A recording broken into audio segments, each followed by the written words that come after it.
Are you tired of boy meets girl kind of romantic movies? I know I am. In this video, I will be reviewing an awesome love story between two people who really hated each other's guts when they first met, and that was Justice and Lucky in the 1993 romantic drama Poetic Justice, written and directed by John Singleton. And that's coming up. Poetic Justice, written and directed by John Singleton, stars Janet Jackson and Tupac as the lead roles, supported by Regina King and Joe Torre. It is a romantic drama out of Columbia Pictures and has a runtime of an hour and 49 minutes. To watch the undying legacy of Tupac Shakur in this street romance, be sure to click on the link in the description below.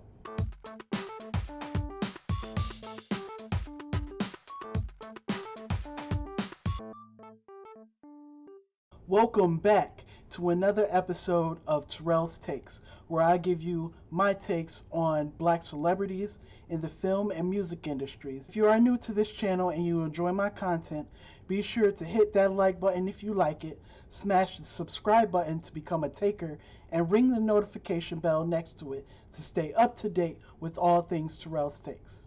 When it comes to black directors, John Singleton is one of my absolute favorites. One of the best in my eyes when it comes to writing a great story, multi-dimensional characters, and evoking so much emotion in the audience. And that's what he does so well with in Poetic Justice.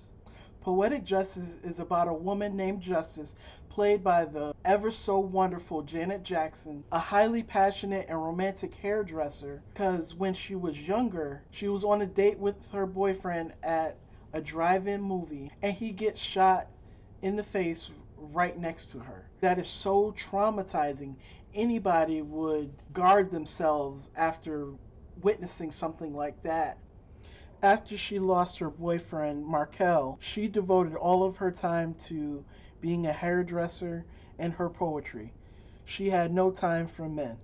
Then, out of nowhere, Justice meets Lucky, a charismatic mailman who has dreams of making it big in the rap game, along with his cousin. Poetic Justice is about the growing relationship during a weekend trip from Los Angeles to Oakland. Coming along for the ride, Lucky is paired with his co-worker, Chicago, who is the one who initially talked about taking this trip this weekend because of a delivery that he and Lucky had to drop off.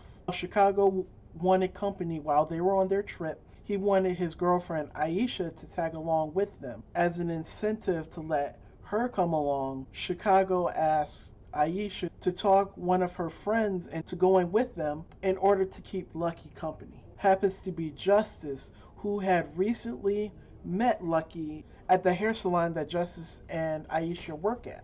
Lucky was dropping off a package to Justice. Their encounter was very heated, and Lucky left with his tail between his legs.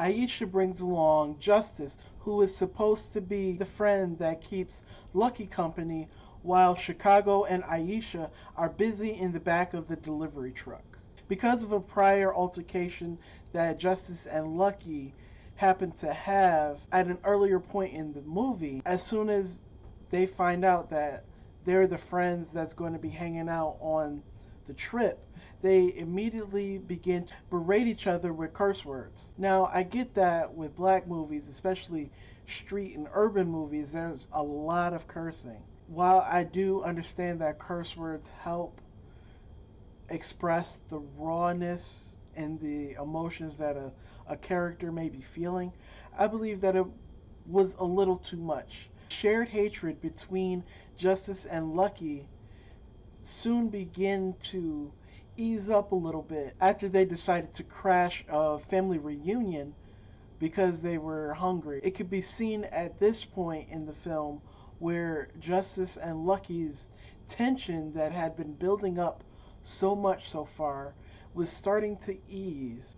And while this was happening between Justice and Lucky, Aisha and Chicago's relationship started to get rocky as she was flirting with another guy at the family reunion, and she was drinking a lot. Due to Aisha's flirting, the alcoholism, and finding out that she was only using him for money, seeing Chicago snap and starts hitting her. After he starts hitting her, Justice tries to step in and get him to stop, and he starts hitting on her as well.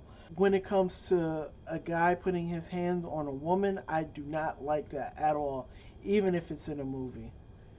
I truly enjoyed watching Poetic Justice because it allowed me to once again watch Tupac and Maya Angelou back in action. Although she was only in the film as a cameo during the family reunion scene, I enjoyed seeing her presence. Her voice is just so powerful and profound, as well as all the many poems of hers that was read and spoken in the film. I have to say, I may be a guy, but I love Maya Angelou's poem, Phenomenal Woman. I just think it's very empowering and a strong piece of writing.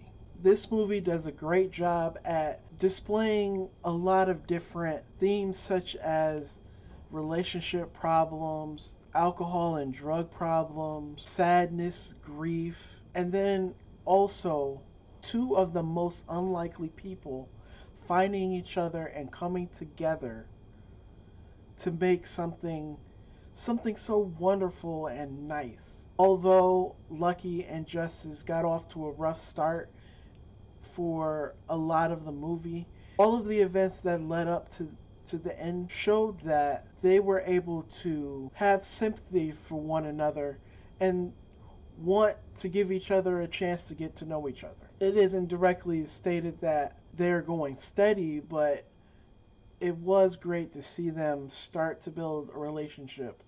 I give Poetic Justice 4 out of 5 takes. The cast was phenomenal.